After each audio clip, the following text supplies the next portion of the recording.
A wild grizzly bear meets an elderly woman in a wheelchair. You won't believe what happened next.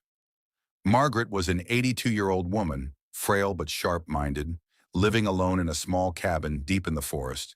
She had refused to move to the city with her children, insisting that nature was her true home. Her only companions were the birds that nested near her window, the deer that sometimes wandered into her backyard, and the tall pine trees that whispered secrets in the wind. One evening, as the sun dipped behind the mountains, Margaret wheeled herself onto her porch to enjoy the golden glow of the forest. The air was crisp, carrying the scent of pine and damp earth. She reached for the cup of tea she had placed on the small wooden table beside her when she heard it, a deep, guttural growl. Her heart pounded as she turned her head toward the sound. Emerging from the dense trees was a massive grizzly bear, its dark fur matted with dirt, its powerful body moving with slow, deliberate steps. It was close, too close. Margaret's fingers trembled as she gripped the arms of her wheelchair.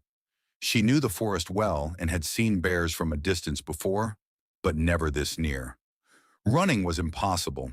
She had only seconds to react. Instead of panicking, she did something unexpected. She raised her trembling hand and in the softest, most grandmotherly voice said, "Well, hello there, big fella." The bear halted, its head tilting slightly. Its deep-set eyes locked onto hers, and for a moment, time seemed to freeze. Margaret held her breath. She had once read that bears, like dogs, could sense fear. So she forced herself to stay calm, even though her heart was drumming so loudly she was sure the bear could hear it. Then, something even stranger happened. The bear let out a low rumbling sound. Not a growl, but something softer, almost sad. Margaret, still clutching the arms of her wheelchair, noticed something in the animal's eyes. It wasn't just hunger or curiosity, it was pain. The bear took another step forward, then another. Margaret's instincts screamed at her to retreat, but there was nowhere to go. Instead, she did something no one would ever advise. She extended her hand. The bear flinched but didn't back away. Margaret's fingers were inches from its enormous snout. Her voice, steady but gentle, filled the silence. "You look like you've had a rough day, sweetheart," she whispered. The grizzly exhaled sharply, its warm breath washing over her hand. And then, just as Margaret was about to pull away, it did something completely unexpected. It sat down. Margaret blinked, her fear momentarily replaced by shock.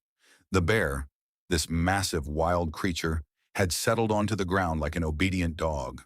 It kept its gaze fixed on her, as if waiting for something. She studied its face. Beneath the layers of fur and muscle, there was something deeply familiar, an unspoken sorrow, a weariness she recognized.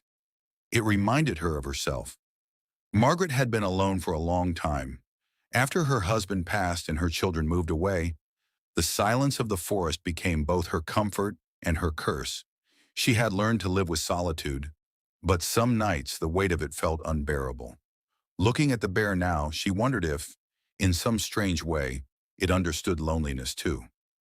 The moment stretched between them, an unspoken connection forming in the fading light.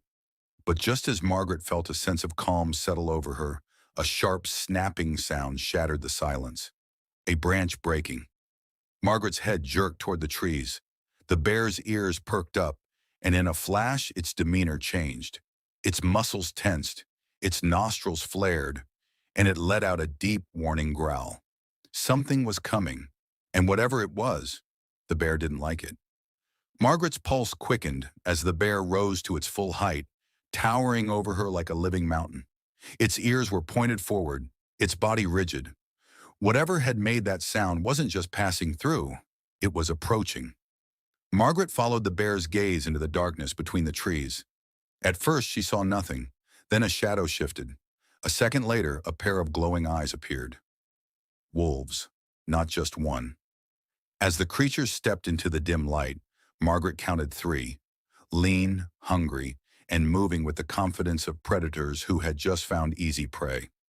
Margaret's hands clenched the arms of her wheelchair. She had seen wolves before, but never this close, never with such a look of quiet menace. These weren't curious wanderers. They were hunting, and they had just decided that she, and possibly the bear, were worth the risk. The grizzly let out a low, warning snarl, stepping protectively in front of Margaret. The wolves didn't back away.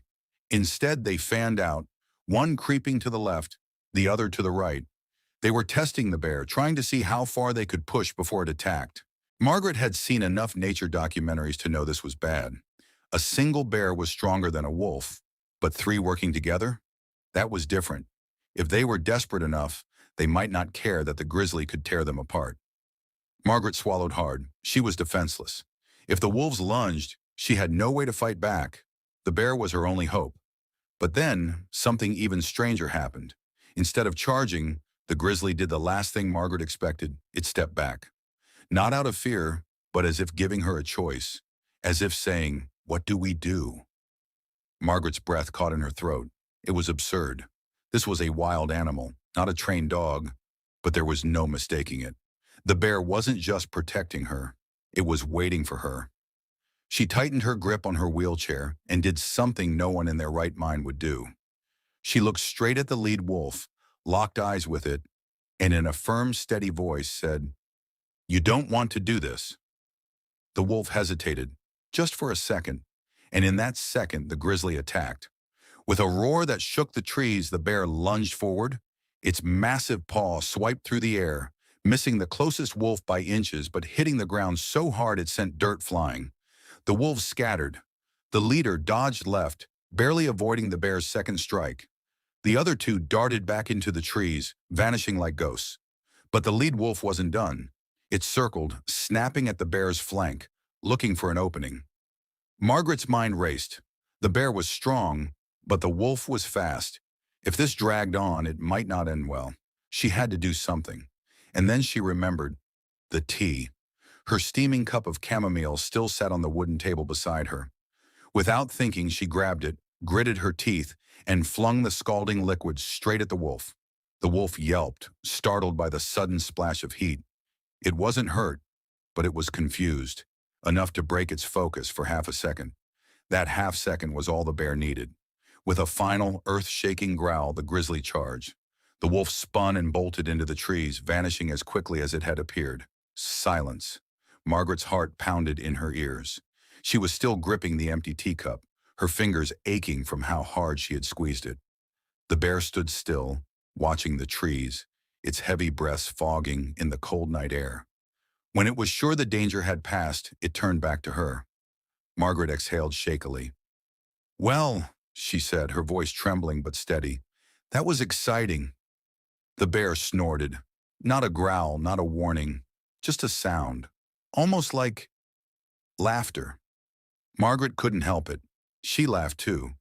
Then, as if deciding its job was done, the bear lowered itself back onto all fours, gave her one last lingering glance, and padded silently back into the trees. Margaret sat there for a long time, staring at the spot where it had disappeared. She didn't know if she would ever see the bear again, but somehow she knew. She was no longer alone. Margaret sat in the stillness of the night, her hands resting on the arms of her wheelchair, her heart slowly returning to its normal rhythm. The encounter had left her breathless, not just from fear, but from something deeper, something she couldn't quite name. The bear had saved her. She had lived in this forest for years, always respecting nature, always understanding that wild animals were just that, wild. But tonight had changed something. The way the bear had looked at her, the way it had seemed to understand her, had made her question everything she thought she knew. She wasn't sure how long she sat there, staring into the trees, half expecting the bear to return. Eventually she sighed, wheeled herself back inside, and locked the door behind her.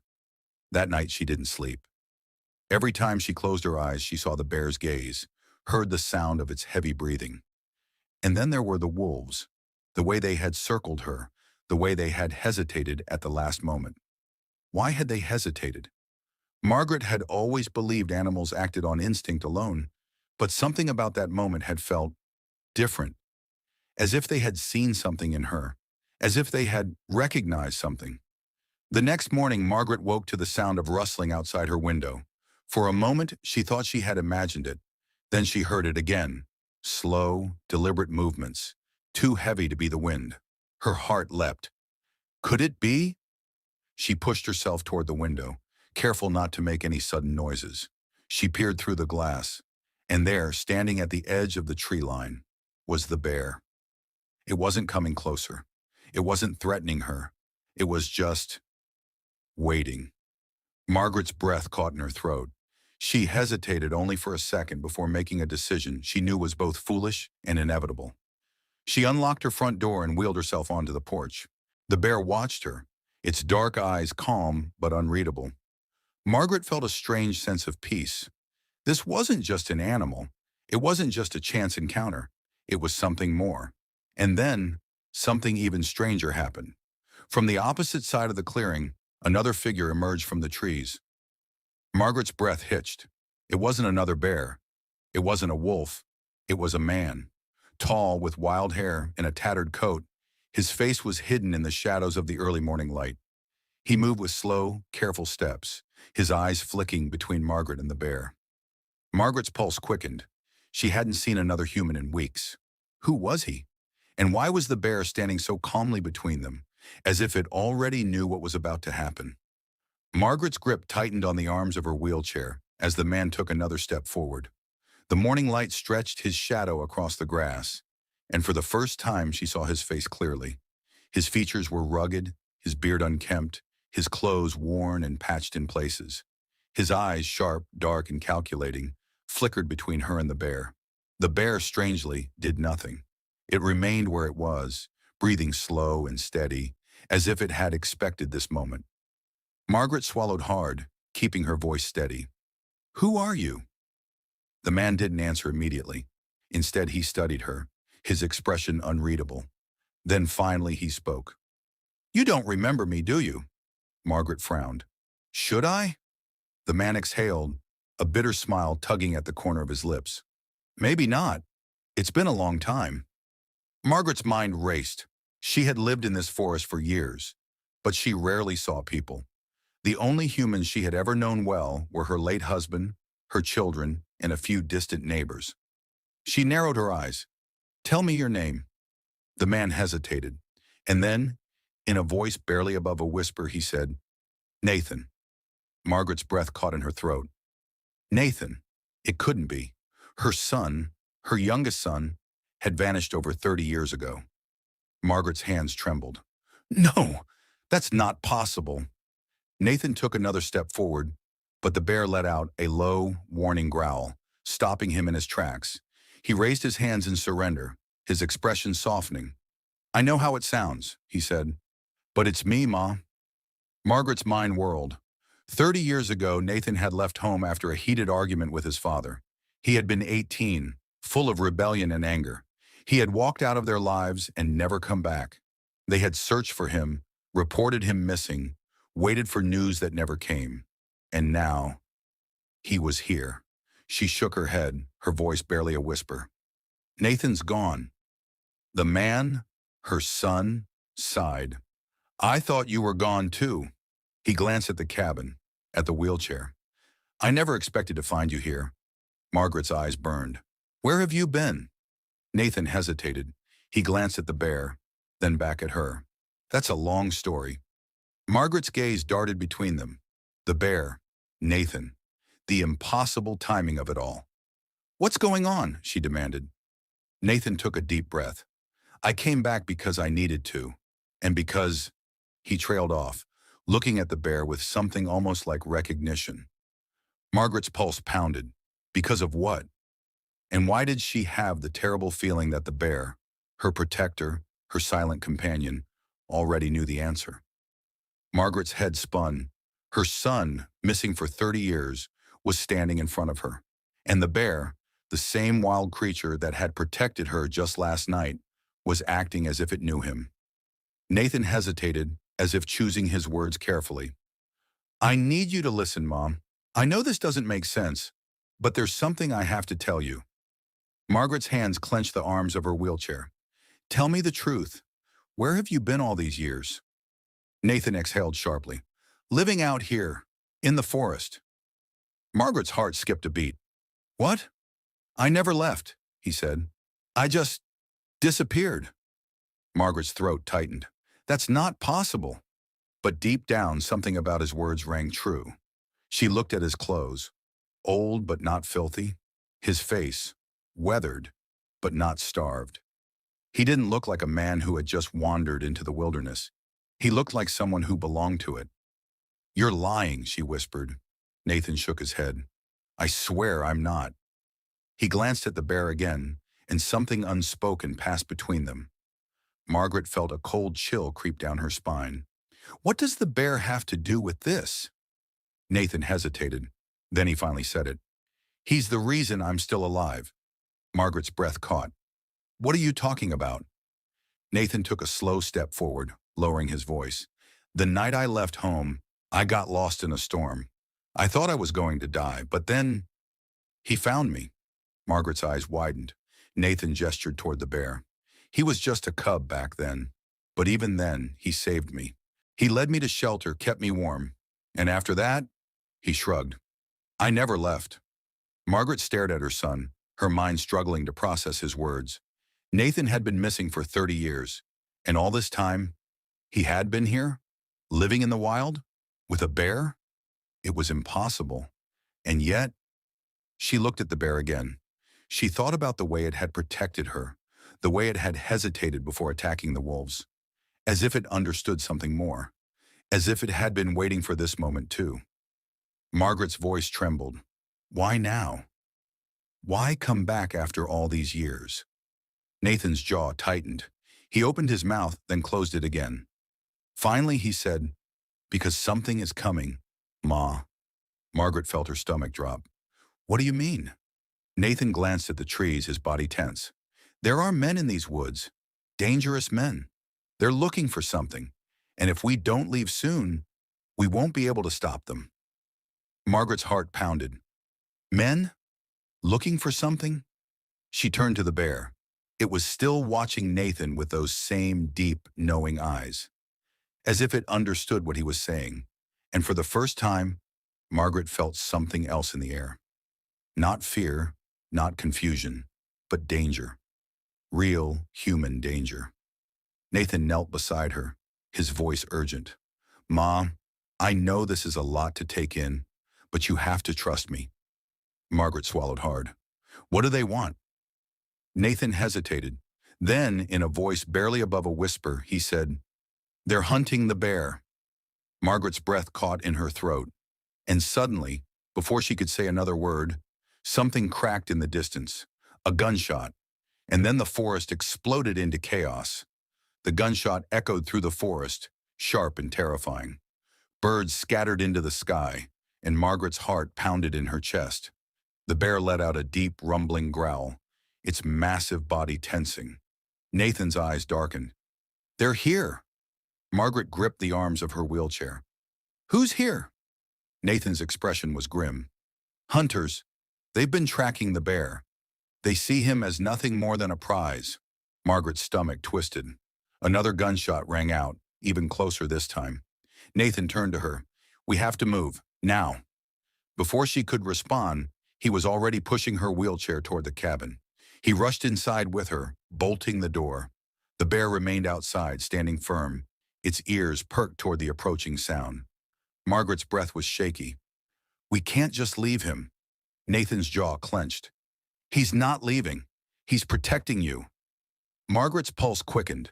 Then, voices, rough, determined. There's movement up ahead. He's close. Be ready. Through the window, Margaret saw shadows weaving between the trees. Then, a man stepped into the clearing.